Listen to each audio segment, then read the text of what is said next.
2 out of 3 teenagers that are sitting in our churches this Sunday will leave in their 20s. 2 out of 3. You know, you like to stick your head in the sand, but then you see stuff like this where the cover of Newsweek magazine says the decline and fall of Christian America. You think, how in America? We've got more resources in this country than we have ever had before, and yet America as a nation is becoming less Christian every day. There's a rise in atheism from books to billboards, the increase in violence. We're in a moral war. It seems like every time you turn around, you hear of another argument.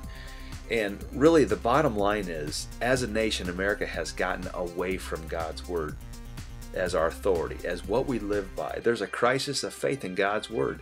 People doubt God's Word, and one of the biggest attacks from so-called experts in the area of science and history, where they say, you know, the Bible really is only good for spiritual things. When it comes to the earthly things, you know, you really can't trust it. And they'll take that further and they'll say, you know what, if you can't trust the first part in Genesis, then why would you trust the rest of it? And teenagers, in a way, are kind of caught in the middle. You know, they're dealing with all these things that all come from the same book. And what they're saying is, can I trust my Bible? When you talk to me about the Bible, can I trust it? All of it. Because if I can't trust part of it, you know, what part don't I trust? And so here they are, they're not sure what to believe. And many times we'll just use this phrase, hey, you just got to have faith, which is true. You do have to have faith, but what if we had answers from the Bible?